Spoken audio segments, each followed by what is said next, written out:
آج 8 مارچ 2020 ہے اور پاکستان سمیت پوری دنیا میں وومنس ڈے منایا جا رہا ہے، لیکن پاکستان میں ہر ایشو کی طرح اس ایشو پر بھی سوشل میڈیا اور الیکٹرانک میڈیا پر خوب طوفان بدتمیزی برپا ہے۔ اس حوالے سے پوری دنیا سے بے شمار اسلامی بھائیوں اور اسلامی بہنوں نے علی بھائی کا اوپینین جاننے کے لیے رابطہ کیا ہے۔ چنانچہ آپ سے ریکویسٹ ہے کہ اس سینسٹیو ایشو پر قرآن و سنت کی روشنی میں پاکستانی عوام کو بالخصوص اور باقی مسلم عوام کو بالعموم گائیڈ لائنز فراہم کریں۔ جزاک اللہ خیرا و احسن الجزاء۔ جزاک اللہ خیرا و احسن الجزاء، آمین ثم آمین۔ میرے بھائیوں، یقیناً یہ جو اس دفعہ کا وومنس ڈے آیا ہے 8 مارچ 2020، آج ہی یعنی، یہ پاکستانی عوام کے لیے ایک مصیبت اور پریشانی سے کم چیز نہیں ہے، اس میں کوئی شک نہیں ہے۔ آپ کو پتہ ہے اس کی ہسٹری یہ ہے کہ یہ 1910 کے اندر، یعنی آلموسٹ 110 سال پہلے پہلا وومنس ڈے منایا گیا تھا، اور جن لوگوں نے اس وقت یہ ایک عالمی دن ڈکلیئر کیا تھا وہ پورے اخلاص کے ساتھ کیا تھا۔ اس کے پیچھے یہ سارا تماشا نہیں تھا جو آج کل سوشل میڈیا اور الیکٹرانک میڈیا کے اوپر ڈسکس ہو رہا ہے۔ اس وقت وومن رائٹس کی جو بات ہوئی تھی، خصوصاً ان عورتوں کی بات ہوئی تھی جو ورکنگ وومن ہیں۔ اب تو اس کو کیا سے کیا بنا دیا گیا۔ دنیا میں کوئی بھی اسی طرح کا انیشیٹو جب بھی سامنے آتا ہے تو وہ کچھ عرصے بعد ہائی جیک ہو جاتا ہے۔ پیغمبروں کی تعلیمات کو ان کے فالورز نے بعد میں ہائی جیک کر کے کیا سے کیا بنا دیا، تو یہ پھر بھی انسانی کوشش ہے۔ اور پاکستان کے اندر خصوصاً جو پچھلے دنوں ایک ٹاک شو کے اوپر ایک فیمیل اور میل کے درمیان جو کنورسیشن ہوئی اس حوالے سے، ان کے نام لینے کی ضرورت نہیں ہے، وہ جب سوشل میڈیا کے اوپر عام ہوئی تو اس کی وجہ سے پاکستان کا سوشل میڈیا جو ہے وہ اس طوفان بدتمیزی کے اندر گھر گیا۔ جس کے منہ میں جو آ رہا ہے، جس کے جو نظریات ہیں، وہ اخلاق کی ساری حدوں کو کراس کرتے ہوئے اپنا اپنا حصہ اس میں ڈالنے کی کوشش کر رہے ہیں، وَلِعِیَاذُ بِاللَّہِ تعالیٰ۔ میں اس سارے معاملے کو نا ایک ڈیفرنٹ نظر سے دیکھتا ہوں۔ خدا کے لیے اس حوالے سے پینک مچانے کی ضرورت نہیں ہے۔ دیکھیں، چند گنتی کے لوگ ہیں وہ ایک فتنہ کھڑا کرتے ہیں جن کی گنتی 50 تک بھی نہیں پہنچتی، لیکن آپ اس مسئلے کو اس طرح مس ہینڈل کرتے ہیں کہ آج کروڑوں لوگ اس کو ڈسکس کر رہے ہیں۔ اگر اس ایشو کو ان اٹینڈڈ چھوڑ دیا جاتا تو اس سے بہتر تدارک ہو سکتا تھا اس مسئلے میں۔ دو مرد و عورت ٹی وی پہ بیٹھ کے ایک دوسرے کے ساتھ بدتمیزی پر مبنی گفتگو کرتے ہیں ایک ٹاپک کے اوپر، اور وہ ٹاپک پھر اس ویڈیو کی برکت سے نہیں، نحوست سے تمام نوجوان لے لیتے ہیں اور اس کے اوپر 2 پارٹیاں بن جاتی ہیں۔ اور اس وقت آپ دیکھیں کہ کیا صورتحال بنی ہوئی ہے، جو انتہائی جو ہے وہ نقصان دہ ہے پاکستان کے لیے اور پاکستان کی مسلم عوام کے لیے بالخصوص۔ تو میں یہ سمجھتا ہوں کہ اس وقت جو پڑھے لکھے لوگ ہیں، ایجوکیٹڈ لوگ ہیں، ان کو مسلمانوں اور خصوصاً ملک پاکستان کے خلاف ہونے والی اس یلغار جس کے پیچھے بیرونی طاقتیں انوالو ہیں، اس حوالے سے ایجوکیٹ ہونا چاہیے۔ میں قطعاً مولویوں کی طرح آپ کو یہ نہیں کہوں گا کہ کافروں کی سازش ہے، تو کافر تو ہے اس لیے کہ سازش کریں، ہمیں رونے کی کیا ضرورت ہے؟ آپ کو صرف انفارم کرنا ہے کہ یہ سازش ہے، اس کو انٹلیکچولی اینالائز کریں اور اپنی لائے عمل تیار کریں۔ یہ نہیں ہے کہ اس چیز کا رونا شروع کر دیں آپ جمعے کے خطبوں میں، کافروں نے یلغار کر دی، کافروں نے یلغار، انہوں نے کرنی ہے، ہمیشہ سے کر رہے ہیں۔ نبی صلی اللہ علیہ وآلہ وسلم جب اپنی مبارک زندگی کے ساتھ دنیا میں موجود تھے، اس وقت بھی آپ کو تکلیفیں اٹھانی پڑیں، آج ان کے ماننے والوں کو بھی اٹھانے پڑ رہی ہیں۔ لیکن اگر آپ اس چیز کا صرف رونا روتے رہیں گے اور کوئی حکمت عملی تیار نہیں کریں گے تو مسلمانوں کی عوام اس راستے پر چل نکلے گی کہ جس کا پھر تدارک ممکن نہیں ہوگا۔ دنیا میں جب کبھی بھی اس طرح کے ایشوز اٹھتے ہیں تو ان ایشوز کو مختلف انداز سے لوگ دیکھ رہے ہوتے ہیں۔ ایک ٹپیکل جس کو آرتھوڈاکس سٹائل ہوتا ہے ایک دیکھنے کا، جو ہم زیادہ تر لوگ ہمارے ملک کے اندر چونکہ ایک سٹرانچ قسم کا مذہبی بیک گراؤنڈ ہے سب کا، ایون کوئی نماز بھی نہ پڑھتا ہو لیکن مذہب کے معاملے میں بہت جذباتی ہے، تو ہم لوگوں کا دیکھنے کا انداز ذرا مختلف ہوتا ہے، کیونکہ علماء نے بھی اسی طریقے سے ہمیں ایجوکیٹ کیا ہوتا ہے۔ ان سارے معاملات کو دیکھنے کا ایک اور انداز بھی ہے، اور وہ انداز یہ ہے کہ جب کبھی بھی کوئی ایشو اٹھے تو اس کو ایک دفعہ اس ایشو کو اسی اینک کے ساتھ دیکھیں جس اینک کے ساتھ، جس چشمے کے ساتھ وہ لوگ دیکھ رہے ہیں جنہوں نے ایشو اٹھایا ہوا ہے۔ مثلا یہ وومنس ڈے کے اوپر جو کچھ چل رہا ہے، میں ان بینرز کی کوئی تائید نہیں کرتا، اور میں ان بینرز کے اوپر لکھے ہوئے سلوگنز کو اس قابل بھی نہیں سمجھتا کہ میں اپنے ویڈیو کیمرے میں اس کو ڈسکس کروں۔ میری کمپیٹنسی نہیں ہے کہ اتنی غلیظ زبان میں استعمال کر سکوں، لہٰذا میں اس کو ڈسکس ہی نہیں کروں گا۔ اور میں حیران ہوں کہ علماء اپنے منہ سے بول بول کے وہ نعرے، پھر ویڈیوز چڑھ رہی ہیں اور تھم نیلز کے اوپر وہ نعرے۔ یار آپ کے نابالغ بچے بھی یہ ویڈیوز دیکھتے ہیں، تھم نیلز کے اوپر یہ جب الفاظ لکھے ہوتے ہیں ان کے اوپر کیا برا اثر پڑ رہا ہے، اس کے اوپر کبھی آپ نے غور کیا؟ تو علماء دین کو تو یہ زیب نہیں دیتا کہ اس طرح کے سلوگنز کو، جس کو کہتے ہیں نا کہ نقل کفر نہ باشد، یہ کفر تو نہیں میں ان سلوگنز کو سمجھتا، غلط سمجھتا ہوں، لیکن جس طرح فارسی میں کہا جاتا ہے نا کہ کفر کی نقل کرنا کفر تو نہیں ہوتا، لیکن یہ نقل کرنے کے بھی نقصانات ہوتے ہیں اور وہ ہمیں نظر آ رہے ہیں۔ تو وہ اینک لگا کے بھی دیکھے، کیا یہ تلخ حقیقت نہیں ہے کہ ہمارے سب کانٹیننٹ کے معاشرے میں عورت کو پاؤں کی جوتی بنا کے رکھا جاتا ہے؟ آپ میں سے کئی لوگ ہیں وہ کہیں گے ایسا تو نہیں ہم کرتے، لیکن سر یہ آج کل تو تھوڑی دنیاوی تعلیم آ گئی ہے۔ آپ ذرا اپنے ماں باپ اور ان کے ماں باپ کی اگر آپ سٹوریاں سنیں نا تو آپ کو پتہ چلے گا کہ وہ ہمارے باپ دادا پردادا اپنی بیویوں کے ساتھ کیا سلوک کرتے تھے، پیار بھی بہت کرتے تھے، اور اللہ کے فضل سے نعوذ باللہ من ذالک ان کو انہوں نے لونڈی بھی بنا کے رکھا ہوتا تھا، اور جس کو ادب کا احترام کا نام دیا جاتا ہے۔ چلیں اس کے اوپر تو کوئی اختلاف رائے کر سکتا ہے۔ مجھے یہ بتائیے کہ جو بھائی اپنی بہنوں کی خاطر لوگوں سے لڑنے مڑنے کے لیے تیار ہو جاتے ہیں جوانی میں، وہی بھائی جب بوڑھے ہوتے ہیں تو اپنی بوڑھی بہنوں کو اپنے باپ کی جائیداد میں سے کیوں نہیں حصہ دیتے؟ ہمارے پنجاب کے کلچر میں کتنے پرسنٹ لوگ ہیں جو عورتوں کے ان کے ماں باپ کے مرنے کے بعد جائیداد میں ان کو حصہ دیتے ہیں؟ تو ہمارے سر شرم سے جھک جائیں گے۔ ساس بہو کی لڑائی کا جو طوفان بدتمیزی ہر دوسرے گھر میں برپا ہے، آج تک کسی مرد کے اوپر بھی کبھی چولہا پھٹا ہے؟ آج تک کسی مرد کے اوپر بھی کسی نے تیزاب پھینکا ہے؟ اکا دکا واقعات نہیں، اوورال میں بات کر رہا ہوں۔ یہ عورتوں کے ساتھ کیا ہو رہا ہے ہمارے معاشرے کے اندر؟ یہ جو ایٹیچیوڈ ہے نا ہمارے سو کالڈ مسلمان مردوں کا، غیرت کے نام کے اوپر بچیوں کو قتل کر دینا۔ یار اسلام نے غیرت کے نام کے اوپر قتل کیا سزا رکھی ہوئی ہے؟ نہیں، جو سزا ہے وہ آپ دیں۔ آپ ایک بندے سے اس کی زندگی چھین لیتے ہیں اور اس کو نام دیتے ہیں غیرت کا۔ اس سے بڑی بےغیرتی کوئی نہیں ہے۔ اور یہ آپ کو سارے سو کالڈ مذہبی لوگ نظر آئیں گے ایسے، داڑیاں بھی رکھی ہوں گی، پگڑیاں بھی رکھی ہوں گی، اور بڑے فخریہ بتا رہے ہوں گے۔ ہم تو خود اپنے بڑے بروں سے اس طرح کی سٹوریاں سنتے ہیں کہ جی اس طرح ہو گیا تھا تو ساڈے بڑے نے اے کر دیتا سی، اب بڑا کمال کیتا سی انہوں نے۔ یہ کیا ریلیجن میں یہ چیزیں لکھی ہوئی ہیں؟ تو سر یہ سارا ایٹیچیوڈ ہے نا جو ہمارے بزرگان دین نہیں میں کہتا، بزرگان دنیا کا، ہمارے آباء و اجداد کا، یہ سب کچھ ایڈ فیول ٹو فائر کر رہا ہے ایسی عورتوں کے کہ وہ نکلیں معاشرے میں اور آپ کی جو بھولی بالی مائیں بہنیں ہیں، بیویاں ہیں، ان کو ورگلائیں، کیونکہ ایسا ہو رہا ہے۔ اگر یہ سب کچھ نہ ہو رہا ہوتا تو آج یہ کس منہ سے کھڑی ہوتی؟ ان کو مل تو رہا ہے نا یہاں سے فیول۔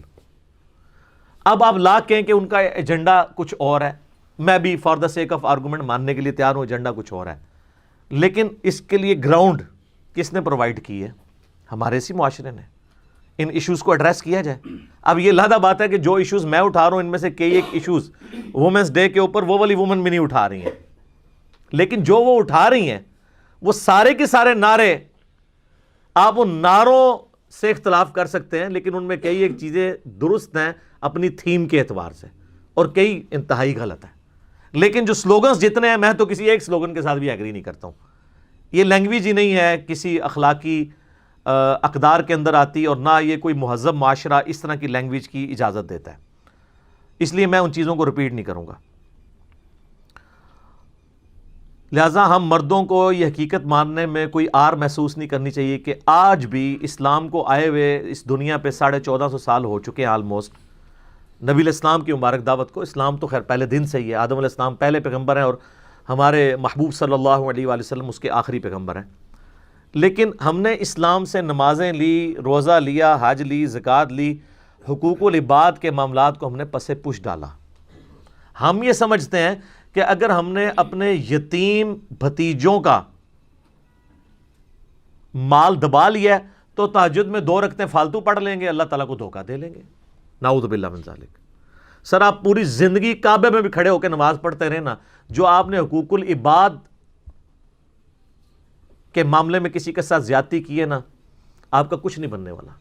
صحیح مسلم میں حدیث ہے, اللہ کے محبوب صلی اللہ علیہ وآلہ وسلم نے فرمایا, جانتے ہو مفلس کون ہے؟ صحابہ نے کہا یا رسول اللہ ہم تو مفلس اسی کو سمجھتے ہیں جس کے پاس دنیا کا مال و متاع نہ ہو.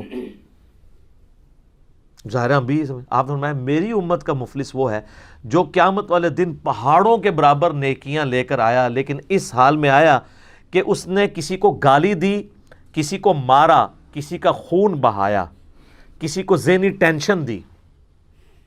تو وہ سارے لوگ قیامت والے دن اللہ کے حضور اس کے خلاف مقدمہ کر کے اس سے اس کی نیکیاں لینی شروع کر دیں گے, حتیٰ کہ اس کی پہاڑوں نیکیاں, سارے تہجد اور حج, عمرے اور نمازیں, نوافل, پگڑیاں, داڑھی, سب کچھ ختم. ابھی بھی کچھ لوگ باقی ہوں گے, وہ کہیں گے یا اللہ ہم نے بھی بدلہ لینا ہے. اللہ کہے گا اس کی تو نیکیاں ختم ہو گئیں. تو اب یوں کرتے ہیں کہ چونکہ آج کی کرنسی تو نیکی ہے, اس کے پاس نیکی تو کوئی نہیں ہے, تو اب یوں کیا جائے گا کہ تمہارے گناہ میں اس کے پلڑے میں ڈالنا شروع کر دیتا ہوں, وَلِعَاذُ بِاللَّهِ تعالیٰ, اور اسے اوندہ منہ کر کے دوزخ میں ڈال دیا جائے گا. اسی لیے میرے بھائیوں سورۃ النساء میں آیا کہ جو لوگ یتیموں کا مال ناحق ہڑپ کر رہے ہیں اپنے پیٹوں میں دوزخ کی آگ بھر رہے ہیں. دنیا میں اخلاقی قوانین ڈورمنٹ پوزیشن میں ہیں, آخرت میں ایکٹیو ہو جائیں گے. آپ دنیا میں اپنی زبان کے اوپر انگارہ رکھیں, زبان جل جائے گی, لیکن حرام کا مال رکھیں نہیں جلے گی. لیکن یہ حرام کا مال جب آخرت میں جب آپ پہنچیں گے نا, یہ انگارہ بن چکا ہوگا. دنیا میں مورل لاز ایکٹیو نہیں ہے, آخرت میں مورل لاز ایکٹیو ہو جائیں گے. اللہم اجرنا من النار, اللہم اجرنا من النار, اللہم اجرنا من النار. میرے بھائیو, اسلام کی روح سے as far as human dignity is concerned, self respect is concerned, women and men are equal. جہاں تک انسانی عظمت کا سوال ہے, خودداری کا سوال ہے, سیلف رسپیکٹ کا سوال ہے, مرد و عورت میں اسلام کوئی فرق نہیں کرتا. یہ بات آپ بالکل سمجھ رہے ہیں. چنانچہ اللہ تبارک و تعالیٰ نے سورۃ الحجرات میں آیت نمبر 13 میں ارشاد فرمایا, اعوذ باللہ من الشیطان الرجیم, بسم اللہ الرحمن الرحیم. کمال کی آیات ہے میرے بھائیوں. اللہ نے پرپس بتا دیا, یا ایہا الناس, اے لوگو, مسلمانوں نہیں پوری انسانیت, ہیومن کائنڈ, انا خلقناکم من ذکر و انثی, بے شک ہم نے تمہیں پیدا کیا ہے ایک مرد اور ایک عورت سے. سب کے ماں باپ ایک ہی ہیں, آدم اور حوا علیہم السلام. وَجَعَلْنَاكُمْ شُعُوبًا وَقَبَائِلَ, اور تمہیں ہم نے خاندانوں اور قبیلوں میں بانٹ دیا. کیوں بانٹا؟ لِتَعَارَفُوا, تاکہ تمہاری پہچان ہو سکے. یہ اس لیے نہیں تھا کہ اس کے اوپر فخر جتاؤ, پہچان کے لیے تھا. ان اکرمکم عند اللہ اتقاکم، بے شک اللہ کے حضور عزت والا وہ ہے جو گاڈ کانشسنس رکھنے والا ہے، خوف خدا رکھنے والا ہے۔ اللہ کو اسے فرق نہیں پڑتا وہ کس قبیلے سے ہے، وہ مرد ہے عورت ہے، اللہ کے لیے سارے برابر ہیں۔ ان اللہ علیم خبیر، بے شک اللہ تعالیٰ علم والا ہے اور خبر رکھنے والا ہے۔ اسی کانٹیکسٹ میں صحیح بخاری اور مسلم دونوں میں حدیث موجود ہے، یوم النحر کا خطبہ اللہ کے محبوب صلی اللہ علیہ وآلہ وسلم نے حجۃ الوداع کے موقع پر 10 ذوالحجہ کو یوم النحر کے دن منا کے میدان میں بھی ایک خطبہ دیا۔ ایک تو عرفات کا خطبہ ہے نا، ایک منا کا ہے، وہ بخاری مسلم دونوں میں آیا ہے، بڑا لمبا خطبہ ہے، اس میں الفاظ ہیں۔ آپ صلی اللہ علیہ وآلہ وسلم نے فرمایا بے شک تمہاری جان، تمہارے اموال یعنی دولت اور تمہاری عزتیں ایک دوسرے کے لیے اسی طریقے سے قابل احترام ہیں، ان کی حرمت کو تم پامال نہیں کر سکتے جس طریقے سے آج کا یہ دن یعنی 10 ذوالحجہ کا، آج کا یہ مہینہ جو حرمت والا ذوالحجہ کا مہینہ، اور یہ شہر مکہ اللہ کے حضور عزت والا ہے، اسی طریقے سے حقوق العباد کے معاملے میں بھی اللہ کے حضور حرمت ویسی ہے۔ یہ آپ نے کیوں فرمایا؟ عموماً اللہ کے ساتھ جن چیزوں کی نسبت ہوتی ہے نا، ہمارے دل میں اس کے لیے تو ریگارڈ آ جاتا ہے کہ یار کعبے کی توہین نہیں کرنی، لیکن کسی کی عزت اچھالنا ہم اس کو معمولی گناہ سمجھتے ہیں، جبکہ اللہ تعالیٰ کے نزدیک حقوق العباد اور حقوق اللہ دونوں کے دونوں سینسٹیو ایشو ہیں۔ پھر میرے بھائیوں، مسند امام احمد میں حجۃ الوداع کا ایک اور خطبہ جو یوم عرفہ 9 ذوالحجہ کا خطبہ ہے، جو آپ اکثر بچپن میں پڑھتے آئے ہیں، ٹی وی چینلز پہ سنتے رہتے ہیں کہ نبی صلی اللہ علیہ وآلہ وسلم نے فرمایا کہ تم سب آدم کی اولاد ہو اور آدم کو اللہ نے مٹی سے پیدا کیا تھا، یعنی سب مٹی ہو، کسی کو کسی پہ فضیلت نہیں۔ پھر آپ علیہ السلام نے فرمایا کہ آدم علیہ السلام کو اللہ نے مٹی سے پیدا کیا تھا، لہٰذا کسی گورے کو کالے پر، کسی کالے کو گورے پر، کسی سرخ کو سیاہ پر، کسی سیاہ کو سرخ پر، کسی عربی کو عجمی پر، کسی عجمی کو عربی پر کوئی فوقیت حاصل نہیں ہے مگر تقوی کی بنیاد پہ۔ اور تقوی کی بنیاد پہ وہ ایک دوسرے پہ فوقیت نہیں جتائے گا۔ کون جج کر سکتا ہے اس کا تقوی زیادہ؟ ہم تو داڑھی ناپتے ہیں نا، جس کی داڑھی اور پگڑی لمبی ہے اس کا تقوی زیادہ ہے۔ اللہ کے حضور تو یہ چیز نہیں ہے سر، تقوی اللہ نے جج کرنا ہے۔ صحیح مسلم میں حدیث ہے اللہ تمہاری شکلوں اور مال کو نہیں دیکھتا، دلوں اور اعمال کو دیکھتا ہے۔ شکل کو اس نے کیوں دیکھنا ہے؟ شکل تو اس نے خود بنائی ہے۔ کوئی اپنی شکل خوبصورت یا بدصورت بنا سکتا ہے؟ تمہارے دلوں اور اعمال کو دیکھتا ہے۔ سورۃ الحج میں اللہ تعالیٰ فرماتا ہے کہ اللہ تعالیٰ کو نہ گوشت پہنچتا ہے قربانی کا، نہ خون پہنچتا ہے، اللہ تو تمہارے دل کا تقویٰ دیکھتا ہے کہ کس نے اللہ کے لیے قربانی کی ہے۔ یہ ہے اصل چیز۔ تو یہ حجۃ الوداع کے موقع پر یوم النحر کا خطبہ اور یوم عرفہ کا خطبہ یہ بالکل کلیئر کٹ، اس کا اگر آپ مرکزی پوائنٹ دیکھیں نا تو وہ حقوق العباد ہیں جن کے معاملے میں ہم لوگ کمزوری کا شکار ہیں، والعیاذ باللہ تعالی۔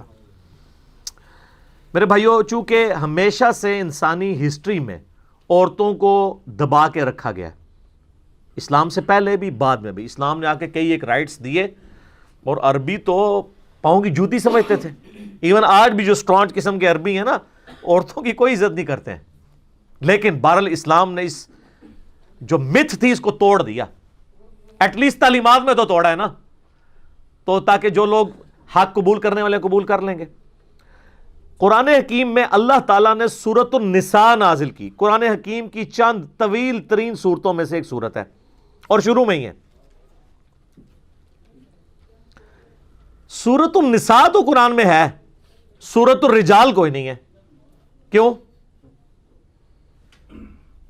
آج لوگ کہہ رہے ہیں جناب مردوں کو بھی اپنے حق کے لیے آواز اٹھانی چاہیے، آپ اٹھائیں، ہمیں کوئی اعتراض نہیں ہے، لیکن ہم ایک معصومانہ سوال کرتے ہیں قرآن میں سورۃ الرجال کیوں نہیں ہے؟ اللہ نے مردوں کے حقوق کے اوپر ایک پوری سورت کیوں نہیں نازل کی؟ حقوق بیان کیے ہیں، لیکن اس کا ٹائٹل سورۃ النساء کیوں رکھا؟ اسی میں عورتوں کے حق بھی بیان ہوئے، مردوں کے بھی ہوئے، لیکن ڈومیننٹ عورتیں، کیونکہ عورتیں پسا ہوا طبقہ ہے۔ اللہ کو اس بات کا پتہ ہے۔ سورۃ النساء کا آغاز آپ کو پتہ ہے کن آیات سے ہوتا ہے؟ اعوذ باللہ من الشیطان الرجیم، بسم اللہ الرحمن الرحیم۔ یا ایہا الناس، اے پوری انسانیت، اتقوا ربکم الذی خلقکم من نفس واحدہ اس رب کا تقوی اختیار کرو جس نے تمہیں ایک جان سے پیدا کیا، یعنی آدم علیہ السلام، وَخَلَقَ مِنْهَا زَوْجَهَا، اور اسی سے اس کا جوڑا بھی حوا کو پیدا کیا، وَبَثَّ مِنْهُمَا رِجَالًا كَثِيرًا وَنِسَاءً، اور ان دونوں میاں بیوی کے ذریعے اللہ تعالیٰ نے کثیر تعداد میں مرد و عورت زمین پہ پھیلا دیے۔ وَاتَّقُوا اللَّهَ الَّذِي تَسَاءَلُونَ بِهِ وَالْأَرْحَامَ، اس اللہ کا تقوی اختیار کرو جس اللہ کی بنیاد پہ تم ایک دوسرے سے سوال کرتے ہو، اور رحمی رشتے ان کا پاس بھی اسی اللہ کی وجہ سے رکھ رہے ہوتے ہو نا۔ جب بالکل کوئی بندہ بات نہیں مانتا تو دوسرا اس کی ٹھوڑی کو ہاتھ لگا کے کہتا ہے کہ یار اللہ کے لیے معاف کرتے ہیں۔ اللہ فرماتا ہے جب سارے معاملات پھنس جاتے ہیں نا، جس اللہ کا واسطہ دے کے تم اپنے ایشوز کو ریزالو کرتے ہو نا، اس اللہ کا تقوی اختیار کرو۔ ان اللہ کان علیکم رقیبا، بے شک اللہ تعالیٰ دیکھ رہا ہے جو کچھ تم کر رہے ہو۔ اس کے اندر دھمکی چھپی ہوئی ہے، اور یہ جو خطبہ نکاح کا پڑھا جاتا ہے نا میرے بھائیوں، اس کے اندر یہ آیت پڑھی جاتی ہے۔ آپ میں سے کئی لوگ شادی شدہ بیٹھے ہوئے ہوں گے تو اس وقت یہ آیت پڑھی جا رہی ہے۔ یہ لازہ بات ہے کہ آج کسی کو 10 سال بعد، کسی کو 15 سال بعد پتہ چل رہا ہوگا کہ اس ٹائم کیا پڑھا سی مولوی صاحب نے، تو مولوی صاحب نو حالے بھی شاید نہ پتا ہو، زیادہ تر کو تو عربی نہیں آتی نا، رٹے ہوئے ہوتے ہیں انہوں نے خطبے، ان کو کہاں پتہ ہے، رٹے رٹائے بیان کر رہے ہوتے ہیں۔ میرے بھائیوں یاد رکھیں کہ ہیومن ڈگنیٹی تو اگرچہ برابر ہے مرد و عورت کی، لیکن جب ان کی ذمہ داریوں کی بات آئے گی تو پھر ہر ایک کی ذمہ داری کا دائرہ بالکل ڈیفرنٹ ہوگا۔ اس کو آپ مثال سے سمجھیں، ہمارے جسم کے اندر ویسے تو سارے ہی آرگنز امپورٹنٹ ہیں، لیکن 3 جن کی مثال دی جاتی ہے، کان، آنکھیں اور زبان، عقل بھی آپ کہہ سکتے ہیں۔ آپ مجھے بتائیں کیا آنکھ زبان کو یہ تانا دے سکتی ہے کہ تمہیں کوئی چیز نظر ہی نہیں آتی، تو اندھی ہے، جب تک تیری اوپر کوئی چیز لا کے نہ رکھی جائے تمہیں پتہ ہی نہیں لگتا؟ کہہ سکتی؟ اگر یہ کہے گی تو زبان آگے سے جواب دے گی کہ تیرے ہوتے کوئی شے آ کے رکھی جائے تو تنوں لگ پتا جائے گا، بھنوں تے پتہ لگے گا، تنوں لگ پتا جائے گا۔ تو آنکھ کو پھر زبان یہ بھی کہہ سکتی ہے کہ تیری آنکھ، تیرے اندر کوئی چیز ڈال کے رکھی جائے تو ذائقہ تو نہیں چکھ سکتی، سوائے یہ کہ تو رونا ہی شروع کر دے گی، تو نہیں کہا جا سکتا۔ اور کان جو ہیں وہ زبان اور آنکھ دونوں کو گلا کریں کہ ٹھیک ہے آنکھ تو دیکھ تو سکتی ہے، زبان تو چکھ تو سکتی ہے، پر سندا تو میں ہی ہے نا، نہیں۔ ہر ایک کا اپنا دائرہ کار ہے اور سب مل کے ایک جوائنٹ سسٹم کو سپورٹ کرتے ہیں۔ اسی طریقے سے مرد و عورت کا اپنا اپنا دائرہ کار ہے۔ مرد کو جہاں پہ اللہ نے سپیریئر رکھا ہے وہاں پہ عورت اس کو تانا نہیں دے سکتی، اور عورت کو جس معاملے میں اللہ نے سپیریئر رکھا ہوا ہے مرد اس کو وہاں پہ تانا نہیں دے سکتا، نہ اللہ سے گلہ کر سکتا ہے۔ کئی معاملات میں عورت سپیریئر ہے مرد سے، اور کئی معاملات میں مرد سپیریئر ہے عورتوں سے، اپنے اپنے دائرہ کار کے اندر۔ اس کی آپ مثال دیکھیں کہ صحیح بخاری اور مسلم دونوں میں حدیث موجود ہے۔ قرآن میں تو ایٹ لیسٹ 5 مقامات پہ اللہ تعالیٰ نے توحید کے بعد سب سے زیادہ زور جس بات پہ دیا ہے نا، وہ ماں باپ کے ساتھ حسن سلوک ہے۔ سورۃ البقرہ کے اندر، سورۃ النساء کے اندر، سورہ بنی اسرائیل کے اندر، سورۃ الانعام کے اندر۔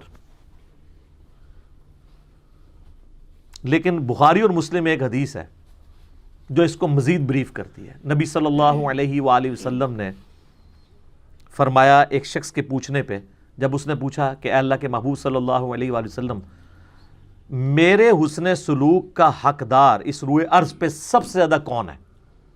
تو آپ نے کیا فرمایا تھا؟ تیری ماں۔ اس نے پھر پوچھا تو آپ نے فرمایا تیری ماں۔ پھر تیسری دفعہ پوچھا، فرمایا تیری ماں۔ چوتھی دفعہ پوچھا تو فرمایا تیرا باپ۔ اب یہ حسن سلوک کے معاملے میں باپ کا چوتھا نمبر ہے، پہلے 3 کے 3 نمبر، تینوں میڈل وہ ماں کے پاس ہے، اور ماں فیمیل ہے، ماں عورت ہے۔ اس معاملے میں باپ مرد ہونے کے باوجود پیچھے ہے۔ اور اس میں کوئی آر والی بات نہیں. حتیٰ کہ سنن نسائی میں حدیث ہے کہ جنت تیری ماں کے قدموں کے پاس ہے, اس کی خدمت میں تیری جنت چھپی ہوئی ہے. اور یہ صرف ماں کا رشتہ نہیں, صحیح بخاری اور مسلم دونوں میں حدیث ہے, نبی علیہ السلام نے فرمایا کہ جس کی 2 بیٹیاں ہوں اور وہ ان کی صحیح پرورش کرے تو قیامت والے دن وہ میرے ساتھ اس طرح ہوگا جیسے یہ 2 انگلیاں, اور اس کی وہ 2 بیٹیاں اس کے اور جہنم کے درمیان آڑ بن جائیں گی. بیٹیوں کے لیے بھی فرما دیا. سر کس کس چیز کی بات کریں ہم؟ اور یہ اتنا یونیورسل ٹروتھ ہے کہ ہر شخص نے اپنی ڈومین کے اندر اپنے یعنی پریویلیجز لینے ہیں, حقوق ڈیمانڈ کرنے ہیں.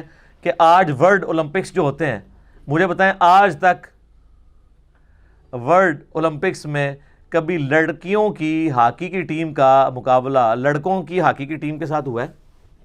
تو جو لوگ اس اعتبار سے مرد و عورت کو برابر سمجھتے ہیں تو وہ ٹورنامنٹ دونوں کے علیحدہ کیوں کرواتے ہیں؟ انہیں نا ہے میرے کہنے سے کرا بھی دو, نہیں کروائیں گے, ظاہر ہے وہ پاسبل نہیں ہے, بالکل ون سائیڈڈ میچ ہوگا. وہ تو جیلم دی بھی مردوں کی ٹیم جہی ہے آسٹریلیا دی ٹیم نو ہرا دے گی اگر تگڑی ہوئی, تھوڑی بہت پھر نہیں ہرا سکتی. اولمپکس علیحدہ ہوتے ہیں کیونکہ انہوں نے بھی نہ چاہتے ہوئے چیز ایکسیپٹ کی ہوئی ہے کہ دونوں کے معاملات بالکل ڈیفرنٹ ہیں. دونوں کو اللہ تعالیٰ نے ڈیفرنٹ صلاحیتیں دی ہیں. یہ لیڈیز فرسٹ کا نعرہ کس نے لگایا ہوا ہے؟ گوروں نے. کیوں؟ اس لیے کہ وہ صنف نازک ہے. یہ اسلام کا ہی نعرہ ہے کہ ہم نے عورت کو ریگارڈ کرنا ہے. سر صحیح بخاری میں حدیث ہے, نبی صلی اللہ علیہ وآلہ وسلم جب سفر کرتے تھے نا تو جو عورتوں کے جو اونٹ ہوتے تھے نا اس کے ہانکنے والے کو کہتے تھے کہ اس کو آرام سے ہانکو, شیشیاں ہیں کہیں ٹوٹ نہ جائیں. سر یہ ہے رسپیکٹ عورت کی. یہ صنف نازک تو آپ صرف سنتے ہی ہیں, نبی علیہ السلام نے تو پریکٹیکلی کیا ہے یہ کام. شیشیاں ہیں ٹوٹ نہ جائیں, یہ رسپیکٹ دی ہے. اونٹ پہ بھی بٹھایا تو رسپیکٹ کے ساتھ. تو حقوق ہیں لیکن ڈیوٹیز بھی اپنے اپنے دائرہ کار کے اندر ہیں. اپنے دائرے سے باہر نہیں نکل سکتے. اگر دائرے سے باہر نکلیں گے پھر معاملات خراب ہونا شروع ہو جائیں گے. صحیح بخاری اور مسلم دونوں میں حدیث ہے, نبی صلی اللہ علیہ وآلہ وسلم نے فرمایا تم میں سے ہر شخص نگہبان ہے. حکمران اپنی رعایا کا نگہبان ہے, اس سے قیامت والے دن پوچھا جائے گا. ایک عورت اپنے گھر کی اور اپنے خاوند کی اولاد جو اس کی بھی اولاد ہے اس کی نگہبان ہے. اس عورت سے یہ پوچھا جائے گا اس نے اس گھر میں اپنے خاوند کے مال میں اس کی اولاد میں کوئی خیانت تو نہیں کی. اور ایک مرد ایک گھر کا سربراہ ہے, اس سے اس کی رعیت کے بارے میں پوچھا جائے گا اس نے اپنی بیوی بچوں کو ان کی بیسک نیڈز کو نان و نفقے کو پورا کیا یا نہیں کیا. تو دیکھیں ایک ہی گھر کے اندر نبی علیہ السلام نے مردوں کے علیحدہ حقوق بتائے ہیں, عورتوں کے علیحدہ حقوق بتائے ہیں. اور مرد کی جس طرح گھر والے رعیت ہیں اسی طریقے سے جو عورت ہے اس کی بھی گھر والے رعیت ہے. دونوں کی اپنی اپنی رسپانسبلٹیز ہیں الحمدللہ. حتیٰ کہ اس کو اس لیول پہ جا کے نبی علیہ السلام نے بیان کیا. صحیح مسلم میں حدیث ہے, آپ صلی اللہ علیہ وآلہ وسلم نے فرمایا سبحان اللہ کہنا بھی صدقہ ہے, الحمدللہ کہنا بھی صدقہ ہے, اللہ اکبر کہنا بھی صدقہ ہے, اور تمہارا اپنے بیوی بچوں کے منہ میں لقمہ ڈالنا بھی صدقہ ہے. یعنی صدقہ سے یہ پنجابی والا صدقہ نہیں ہے, عربی والا, یعنی نیکی کا کام ہے. راستے سے تکلیف دہ چیز کو دور کر دینا بھی صدقہ ہے, حتیٰ کہ تمہاری اپنی بیویوں کے ساتھ ازدواجی تعلق قائم کرنا بھی صدقہ ہے. اب باقی ساری چیزیں تو صحابہ کو ہضم ہو گئیں کہ یا رسول اللہ یہ جو ریلیشن شپ ہے ازدواجی تعلق کا یہ بھی اللہ کے حضور نیکی ہے. آپ نے فرمایا مجھے بتاؤ اگر تم یہی تعلق کسی ایسی عورت کے ساتھ پورا کرو جس کو اللہ نے تمہارے لیے حلال نہیں ٹھہرایا تو کیا تمہیں گناہ ملے گا؟ یا رسول اللہ ملے گا. تو آپ نے فرمایا پھر تمہیں اپنی بیوی کے ساتھ اس تعلق کے قائم کرنے پہ ثواب بھی ملے گا. سبحان اللہ. آپ ذرا لیول دیکھیں جناب, اسلام خاندانی نظام کے اندر کیسا بلیو کرتا ہے. الحمدللہ. میرے بھائیوں پھر سورۃ البقرہ میں آپ جائیں, یہ میں تو اس پہ گھنٹوں بول سکتا ہوں, یہ اتنا زبردست اور مزیدار ٹاپک ہے. سورۃ البقرہ میں اللہ نے فرمایا کہ میاں بیوی ایک دوسرے کا لباس ہے. کیا پیاری تشبیہ دی. یہ نہیں کہ مرد لباس ہے بیوی کا یا صرف بیوی لباس ہے, کہا ایک دوسرے کا لباس ہے. میرے لباس اور میرے درمیان کوئی پردہ نہیں ہے، میاں بیوی کے درمیان کوئی پردہ نہیں، اتنا کلوز ریلیشن شپ نہیں ہو سکتا. حتیٰ کہ ابو داؤد میں حدیث ہے، نبی صلی اللہ علیہ وآلہ وسلم نے فرمایا تم نے کوئی دو محبت کرنے والے میاں بیوی سے بڑھ کے نہیں دیکھے ہوں گے. سب سے محبت کا رشتہ یہ ہے. صحیح مسلم میں حدیث ہے، یہ دنیا برتنے کی جگہ ہے اور سب سے بہترین سرمایہ اس روئے ارض پہ نیک بیوی ہے. بخاری مسلم دونوں میں حدیث ہے، نبی صلی اللہ علیہ وآلہ وسلم نے فرمایا کہ اپنی بیویوں کے ساتھ بغض نہ رکھو. مسلم کے الفاظ ہیں، کسی مومن کے لیے شایع نہیں کہ اپنی بیوی سے بغض رکھے. اگر اسے کوئی اس کی چیز ناپسند ہے نا تو کئی ایک خوبیاں بھی تو ہیں اس میں، ان خوبیوں کو یاد کر لیا کرو. اور پھر آپ علیہ السلام نے کس لیول پہ اتر کے فرمایا، بخاری مسلم دونوں میں، آپ فرمایا کیا عجیب بات ہے کہ تم دن کے وقت اپنی بیوی کو مارتے ہو اور پھر رات کے وقت اپنے بسترے پہ اسی بیوی کو بلاتے ہو. کس منہ کے ساتھ؟ آپ دیکھیں کس لیول پہ جا کے سمجھایا گیا. پھر سورہ روم کے اندر آتا ہے، اللہ تعالیٰ نے فرمایا کہ ہم نے میاں بیوی کے رشتے میں رحمت اور محبت ڈال دی ہے. اتنا زبردست رشتہ ہے ہی کوئی نہیں ہے سر، یہ بہت غیر معمولی رشتہ ہے. کیونکہ اسلام جو ہے وہ انسانیت کو اس طریقے سے دیکھتا ہے کہ اس کا بیسک جو یونٹ ہے وہ ایک خاندان ہے جو میاں بیوی کے ساتھ آگے چلتا ہے. ہمارا معاملہ کوئی جانوروں والا تو نہیں ہے. ایون جانور بھی کہ یہ کمیونٹی کی فارم میں رہتے ہیں. اگر بچے جو ہیں وہ جوان ہو کے آسمان سے گرتے ہیں نا تو پھر ایک خاندانی نظام کی ضرورت نہ ہوتی. انسان کا بچہ تو بلی سے زیادہ کمزور ہوتا ہے. بلی کا بچہ بھی آپ ٹیبل پہ رکھ دیں وہ گرتا نہیں ہے. انسان کا بچہ جو ہے نا وہ گر جاتا ہے.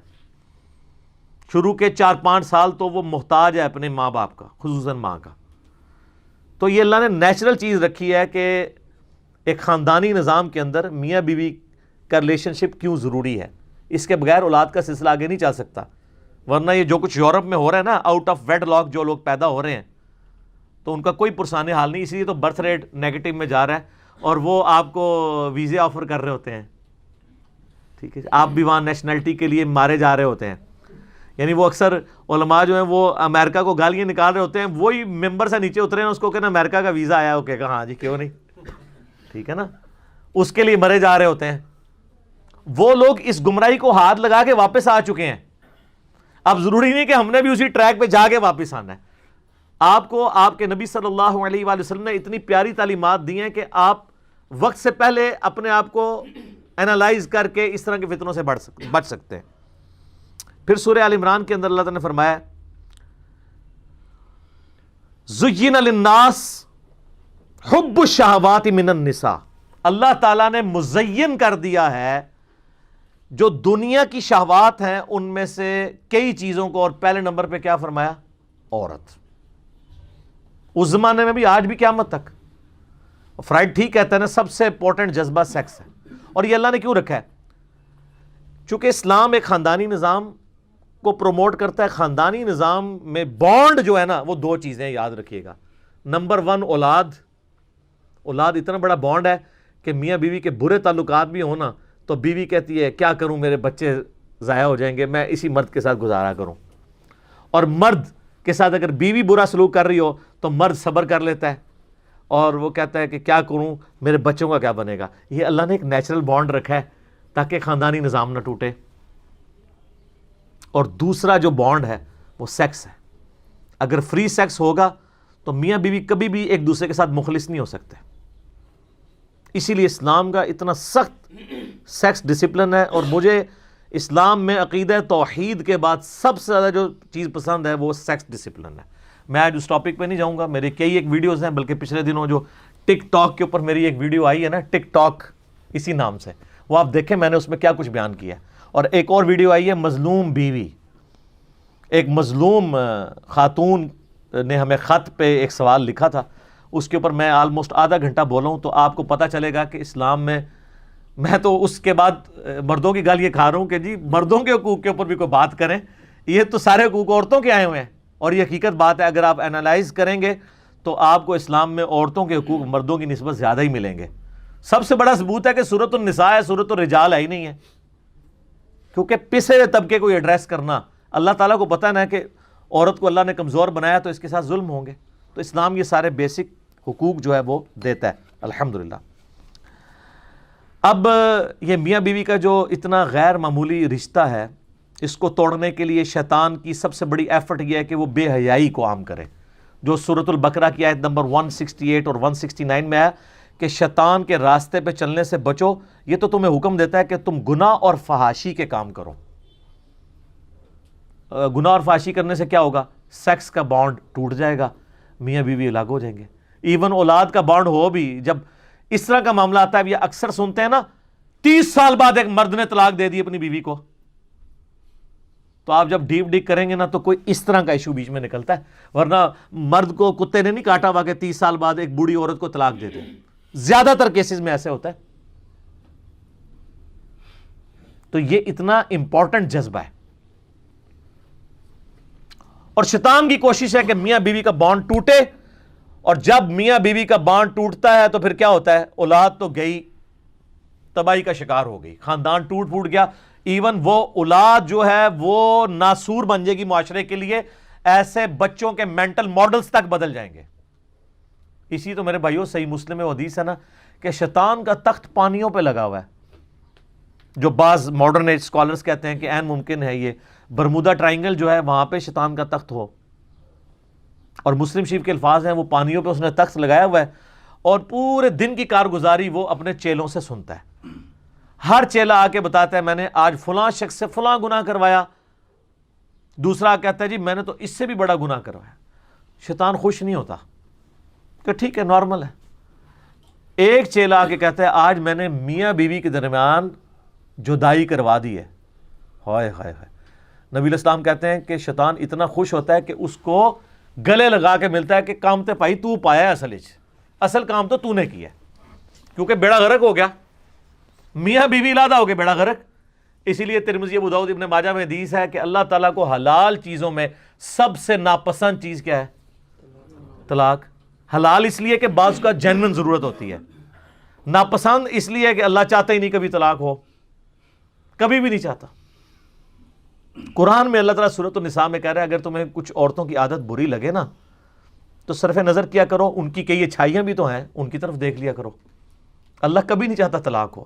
بخاری مسلم دونوں میں حدیث ہے، نبی علیہ السلام نے فرمایا اپنی عورتوں، اپنی بیویوں کے ساتھ خیر اور بھلائی کے ساتھ پیش آؤ، اور ان کو سیدھا کرنے کی کوشش نہ کرو. یہ ٹیڑھی پسلی سے پیدا ہوئی ہیں آدم کی، ٹیڑھا کو سیدھا کرنے کی کوشش کرو گے تو توڑ بیٹھو گے، اور ان کو توڑنا، ان کو طلاق دینا ہے. ان کے ساتھ حسن سلوک کے ساتھ پیش آؤ، یعنی درگزر کرو، برداشت کرو. اب مردوں کو ویسے تو بڑا شوق ہے عزتیں اویل کرنے کا، اور وہ اپنی بیویوں کو حدیث سناتے ہیں ترمذی ابو داؤد ابن ماجہ کی کہ نبی علیہ السلام نے فرمایا اگر میں سجدہ جائز سمجھتا تو بیویوں سے کہتا کہ اپنے خامدوں کو سجدہ کریں.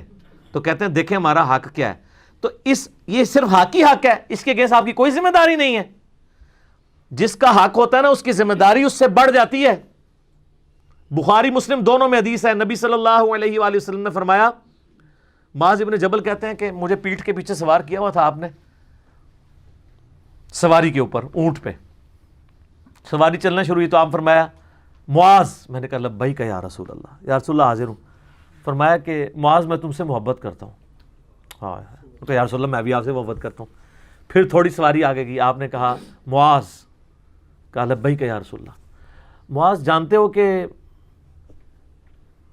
اللہ تعالیٰ کا اپنے بندوں پہ کیا حق ہے؟ کہ یا رسول اللہ آپ بہتر جانتے ہیں. آپ فرمایا کہ اللہ کا اپنے بندوں پہ یہ حق ہے کہ اس کا بندہ اپنے اللہ کے ساتھ کسی کو شریک نہ ٹھہرائے اور صرف اس کی عبادت کرے. اور پھر جب سواری تھوڑی اور آگے کی، آپ نے کہا معاذ لبیک یا رسول اللہ. جانتے ہو جو بندہ یہ کر لے کہ اللہ کی عبادت کرے، اس کے ساتھ کسی کو شریک نہ ٹھہرائے، پھر اس بندے کا اپنے اللہ پر کیا حق ہے؟ ہائے ہائے ہائے. کہ یا رسول اللہ اللہ اس کا رسول بہتر جانتے ہیں. فرمایا ایسے بندے کا اپنے رب پہ یہ حق ہے کہ اللہ اس کو عذاب نہ دے اور جنت میں داخل کرے. تو سر اللہ اگر اپنے بندوں سے حقوق مانگ رہا ہے نا، اپنا یہ حق مانگ رہا ہے کہ میری عبادت کرو، تو اس کے اگینسٹ وہ دے رہا کیا ہے؟ ہمیشہ کی جنت. تو آپ مرد اگر اپنی بیویوں سے حقوق مانتے ہیں نا تو اس کے اگینسٹ آپ کو بہت کچھ دینا پڑے گا. صرف حقوق اویل کرنے آپ نے، چودراہٹ اویل کرنی ہے. دینا کچھ نہیں ہے.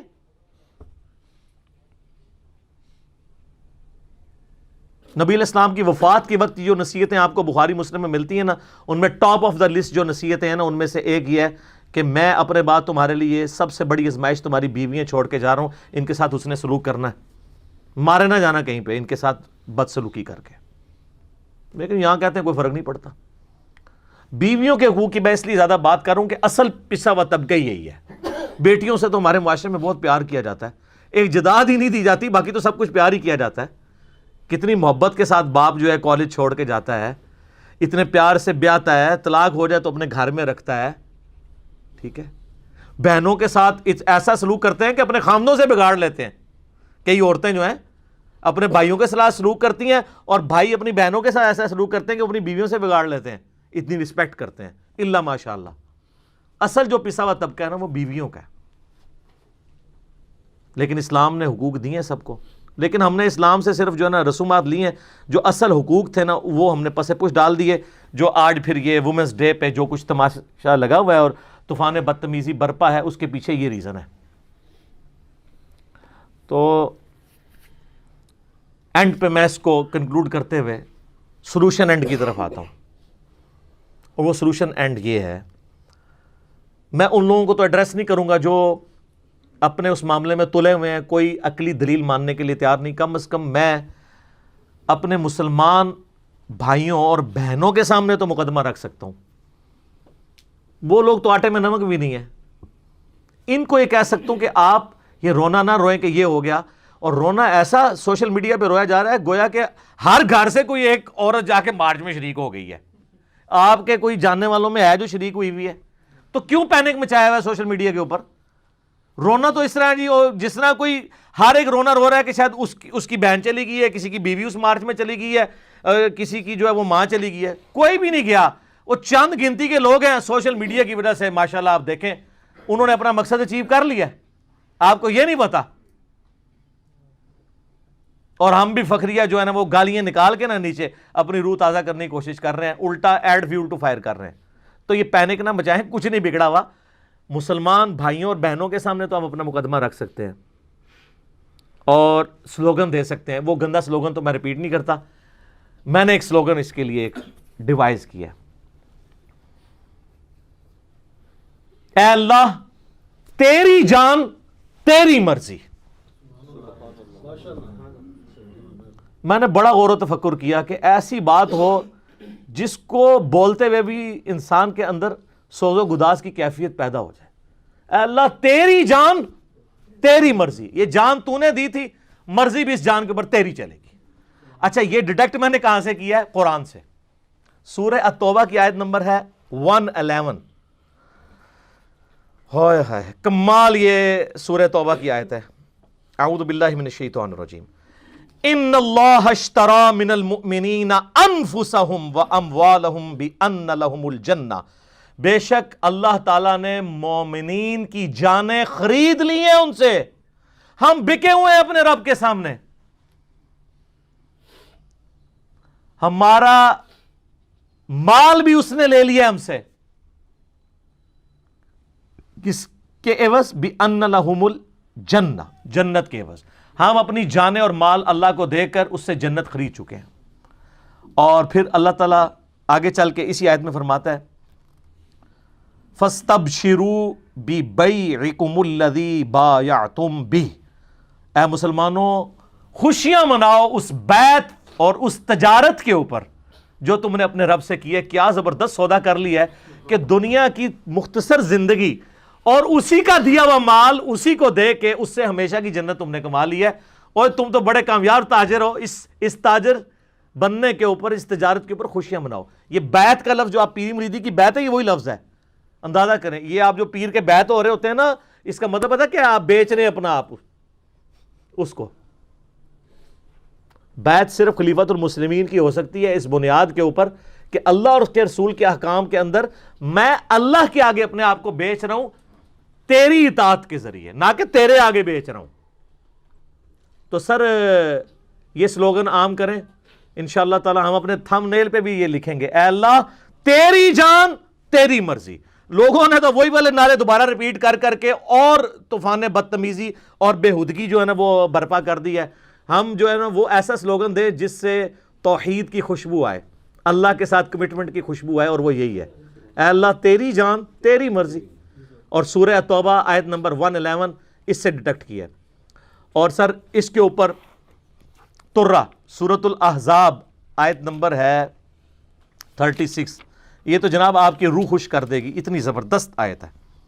سورۃ الاحزاب آیت نمبر 36, وَمَا كَانَ لِمُؤْمِنٍ وَلَا مُؤْمِنَةٍ إِذَا قَضَى اللَّهُ وَرَسُولُهُ, کسی مومن مرد اور کسی مومن عورت کے لیے اس چیز کا کوئی اختیار ہی نہیں ہے کہ جب اللہ اور اس کا رسول کوئی فیصلہ کر دیں تو اس کی کوئی اپنی مرضی اس معاملے میں رہ جائے. کیا زبردست بات ہے. وَرَسُولُهُ أَمْرًا أَن يَكُونَ لَهُمُ الْخِيَرَةُ مِنْ أَمْرِهِمْ, جب اللہ اور اس کا رسول کسی معاملے میں کوئی فیصلہ کر دیں تو مومن مرد اور عورت کا اپنا اختیار ختم. اور اس کے ساتھ ہی آیا اسی آیت میں وَمَن يَعْصِ اللَّهَ وَرَسُولَهُ فَقَدْ ضَلَّ ضَلَالًا مُبِينًا, جو اللہ اور اس کے رسول کی نافرمانی کرے اور وہ گمراہ ہو گیا اور گمراہی میں بھی دور جا پڑا. تو اللہ کہہ رہا ہے کسی مومن مرد اور عورت کی یہ اختیار ہی باقی نہیں رہتا جب اللہ اور رسول کسی معاملے میں فیصلہ کرتے ہیں. ویسے ہی پتہ ہم سب کو ہی ہے, لیکن قرآن میں جس پیشن کے ساتھ یہ بات بیان ہوئی ہے نا, یہ وہی چیز ہے, اے اللہ تیری جان تیری مرضی. اس سلوگن کو عام کریں, اس کو لکھ کے کاٹا مارنے کی ضرورت نہیں, وہ آپ نے لکھ جب دیا تو زبان زدہ عام ہو گیا. اب چھوٹے چھوٹے بچے بھی اس سلوگن جن کو اس کا مطلب بھی نہیں پتا وہ بول رہے ہیں, تو یہی تو یہ چاہتے تھے کہ یہ عام ہو جائے, اور وہی ہم نے جو ہے ایڈ فیول ٹو فائر کر دیا خود سے. اور اس معاملے میں یاد رکھیے گا کہ ایک خوشائند پہلو جو میرے سامنے آیا میں آپ سے شیئر کرتا ہوں. اس شر میں سے جو خیر نکلی ہے نا, کہ مجھے یہ خوشی ہوئی کہ پوری پاکستانی نیشن نے جو رسپانس کیا ہے وہ روڈ لینگویج کو چھوڑ کے, کہ یہ قوم ابھی زندہ ہے, سب نے اس کو برا مانا ہے. یہ جو ٹی وی اینکر بیٹھ کے الیکٹرانک میڈیا پہ جھوٹ کر رہے ہیں نا, یہ اگر پول کروائے نا تو 99.99% لوگ اس کے ساتھ ایگری نہیں کرتے ہیں جو یہ ٹی وی کے اوپر بیان کر رہے ہیں. تو یہ انہوں نے اپنی طرف سے تو ایک چال چلی تھی جو ایسے قرآن میں آیا نا, واللہ خیر الماکرین, اللہ کی خفیہ تدبیر ہے, یہ ان کے اوپر پڑ گئی ہے. اور وہ لوگ بھی جو دین کو سیریس نہیں لے رہے تھے, آج آپ ٹی وی پہ دیکھیں نان پریکٹسنگ قسم کے لوگ وہ اسلام کے دفاع میں کھڑے ہو گئے ہیں کہ یار یہ کیا کر رہے ہیں آپ لوگ. تو یہ اس شر میں سے خیر, انہوں نے تو پوری زندگی شاید یہ کام نہیں کرنا تھا, اللہ تعالیٰ نے اس شر میں سے اتنا بڑا خیر برآمد کر دیا. یہ اس کا پازیٹیو پہلو بھی ہے. لیکن اس میں گالی گلوچ سے جو نقصان ہو رہا ہے نا, وہ اس کو اویل کر رہے ہیں. تو سورۃ الانعام میں اللہ تعالیٰ نے آیت نمبر 108 میں فرمایا کہ مت گالی دو لوگوں کے جھوٹے معبود کو, ورنہ وہ لا علمی میں دشمنی میں آ کے تمہارے معبود کو گالیاں دیں گے. لہٰذا میری ریکویسٹ ہے کہ سوشل میڈیا کے اوپر جو بھی اس طریقے سے سازشیں کر رہے ہیں ان کو گالی گلوچ نہیں, پیار محبت سے سمجھائیں یا نہ سمجھائیں, ان پہ اثر تو کوئی نہیں ہونا, لیکن گالی گلوچ سے آپ غصہ ٹھنڈا کریں گے, ان کے مقدمے کو مضبوط کر دیں گے. اس کو اوائڈ کریں. اور ان لوگوں کے ساتھ حیا کے اوپر بات کرنا فضول ہے. اس کی وجہ یہ ہے کہ ایک قادیانی سے آپ ختم نبوت پہ بات کریں گے, ایک قادیانی سے اس بات پہ بات نہیں کریں گے کہ آمین اونچی کہنی چاہیے کہ نہیں, سر ڈھانپ کے نماز پڑھنی چاہیے کہ نہیں. یہ تو ایشو ہی نہیں ہے. اصل مسئلہ ہمارا قادیانیوں کے ساتھ کیا ہے؟ ختم نبوت کا عقیدہ. بالکل اسی طریقے سے اس وقت جو لوگ یہ کچھ کر رہے ہیں نا, ان کے ساتھ ہمارا اصل مسئلہ یہ نہیں ہے. لوگ کہہ رہے ہیں جی اینٹی اسلام, اور پھر لوگ ان کو آیتیں حدیثیں علماء بھی سنا رہے ہیں. یار اللہ کے بندو, ان میں سے اکثر لوگ تو قرآن و حدیث کو مانتے ہی کوئی نہیں ہے, ایون گاڈ کو بھی نہیں مانتے. سوشل پریشر کی وجہ سے اس طرح کی باتیں نہیں کر رہے ہوتے. ہمیں تو پتہ ہے, لیکن ہم کسی کو پن پوائنٹ نہیں کرتے. ان کے ساتھ گاڈ کی بات اس حوالے سے کرنا کہ اللہ نے یہ حکم دیا ہے, یہ فضول ہے. ان کے ساتھ یہ بات کریں یہ خدا کو مانتے ہیں یا نہیں. اگر خدا کو مانتے ہیں باقی سارے سوال ویسے ہی ختم ہو جائیں گے. کیوں؟ اللہ نے سورۃ الانبیاء میں فرمایا لا یسأل عما یفعل وہم یسألون. اللہ کو کوئی نہیں پوچھ سکتا کہ اس نے یہ کیوں کیا, اللہ سب کو پوچھ سکتا ہے. ول آف گاڈ کو تو ماننا پڑے گا, ورنہ تو کل کو کوئی وومن مارچ کے اوپر کہے گا کہ آندہ کے بعد ایک بچہ جو ہے وہ عورت کے ذریعے پیدا ہو اور ایک بچہ مرد کے ذریعے پیدا ہونا چاہیے، تب ایکویلٹی ہوگی. اچھا ابھی تک کسی جگہ میں نے یہ پڑھا ہوا نہیں دیکھا، یہ بھی آنا چاہیے تھا نا. اس کا مطلب یہ خود مانے ہوئے ہیں کہ ہمارا دائرہ کار ایک خاص، یہ جو کہتے ہیں شانہ بشانہ ہر معاملے میں، تو ادھر بھی آؤ نا شانہ بشانہ. تو سب تھوڑا خیال کرنا چاہیے. سورۃ النساء میں اللہ تعالیٰ نے اس چیز کو ایڈریس کیا ہے، سورۃ البقرہ کے اندر بھی، کہ سورۃ النساء میں آیا تھا الرجال قوامون علی النساء. اللہ تعالیٰ نے مردوں کو عورتوں کے اوپر حاکم یہ نہیں ہے کہ لاٹھ لے کے مگر پہ جان گے، آگے آ گیا اس لیے کہ وہ ان کے اوپر خرچہ کرتے ہیں. صرف حقوق نہیں لینا، یہ مردوں کی ذمہ داری ہے کہ وہ اپنی عورتوں کا نان و نفقہ، ان کی رہائش، کھانا پینا، یہ سارے معاملات پورے کریں گے. یہ تو پورے کر نہ رہے ہوں، گھر بیٹھ کے سگریٹ اور حقے لگا رہے ہیں اور ان کی عورتیں بیچاری باہر کام کریں، تو وہ پھر یہ کہیں گے کہ ہم مرد جو ہیں وہ حاکم ہیں عورتوں کے اوپر. لعنت ہے ایسے مردوں کے اوپر، ان کو تو کوئی حق نہیں پہنچتا. ویسے میں نے دیکھا یار ماشاءاللہ دنیاوی تعلیم کی برکت سے اور جو ٹرو ریلیجن کے ماننے والے آج کل کے جو ینگ جنریشن ہے نا، وہ اللہ کے فضل سے سارے رن مرید ہیں. ہر شریف آدمی اپنی بیوی سے ڈرتا ہے، اور یہ ڈرنا اس کا محبت میں ہوتا ہے، اور اس کا جو مزہ ہے نا وہ دنیا میں کسی چیز کا مزہ نہیں ہے. حقیقت بات ہے، اللہ نے یہ رشتہ ہی ایسا غیر معمولی رکھا ہے. یہ آج ہم یہ جب باتیں کرتے ہیں تو ہمارے بڑے بڑوں کو بری لگتی ہیں نا، کیونکہ ان کے زمانے میں یہ نہیں ہوا کرتا تھا. لیکن اس سے پہلے جو زمانہ تھا نا صحابہ کا اور نبی علیہ السلام کا، اس زمانے میں ہوا کرتا تھا. سر ابو داؤد میں حدیث ہے، اما عائشہ کہتی ہیں نبی علیہ السلام نے ایک دن مجھے کہا کہ عائشہ دوڑ لگائیں. یا رسول اللہ لگائیں. بیوی سے خاوند کہہ رہا ہے، دوڑ لگائی. حضرت عائشہ کہتی ہیں میں آگے نکل گئی. تو پھر کافی عرصہ گزرا تو ایک دن نبی علیہ السلام نے دوبارہ کہا عائشہ ایک بار پھر دوڑ لگائیں. تو اس دفعہ نبی علیہ السلام آگے نکل گئے اور آپ فرمایا یہ پیچھے کا میں نے بدلہ اتار لیا ہے. وہ پہلے بھی نبی علیہ السلام نے شفقت ہی فرمائی تھی. اچھا بخاری مسلم میں حدیث ہے، اما عائشہ کہتی ہیں کہ نبی علیہ السلام اتنی شفقت فرمانے والے تھے کہ مسجد نبی میں جب حبشی جو ہے وہ نیزوں کی اور تلواروں کی جنگی پریکٹس کرتے تھے نا، تو میں نے ایک دن کہا یا رسول اللہ میں نے دیکھنا ہے. تو آپ سامنے کھڑے ہو گئے تو میں آپ کے پیچھے کھڑی ہو گئی تاکہ وہ پردے سے میں یوں دیکھتی رہوں.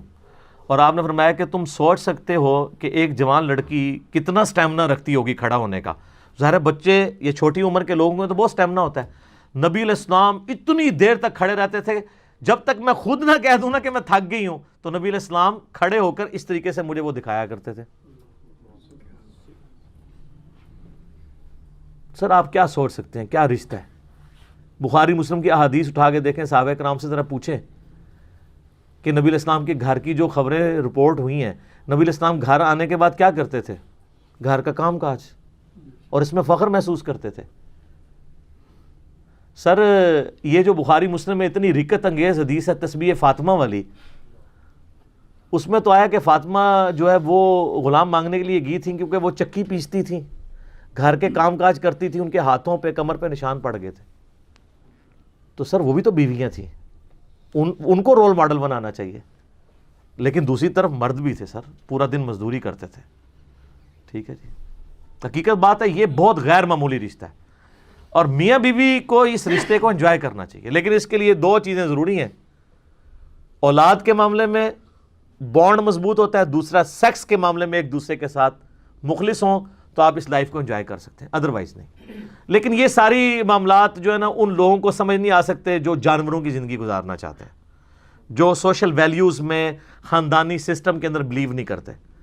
ان کے لیے تو یہی ہے کہ اللہ تعالیٰ ان کو ہدایت دے، اور اگر ہدایت نہیں ہے تو میں آخر میں ان کے لیے ایک آیت پڑھ دیتا ہوں. سورہ النور کی آیت نمبر ہے 19 پارہ نمبر 18 میں، ان الذین یحبون، بے شک وہ لوگ جو اس چیز کو پسند کرتے ہیں، ان تشیع الفاحشۃ فی الذین آمنوا، کہ ایمان والوں میں فحاشی پھیل جائے، لہم عذاب علیم، ایسے لوگوں کے لیے دردناک عذاب ہے جو مومنین کے اندر فحاشی پھیلانے کے درپے ہوتے ہیں، جو آج کل سلوگن کے ذریعے پھیلا رہے ہیں.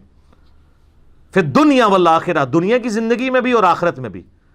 واللہ یعلم وانتم لا تعلمون، اللہ جانتا ہے لیکن تم نہیں جانتے کہ اس بے حیائی کے پیچھے کیا ہمیشہ کی ناکامیاں چھپی ہوئی ہیں وَلَوْلَا فَضْلُ اللَّهِ عَلَيْكُمْ وَرَحْمَتُهُ، اگر اللہ کا فضل اور رحمت تم پر نہ ہوتی تو سارے کے سارے اس سسٹم کا حصہ بن جاتے.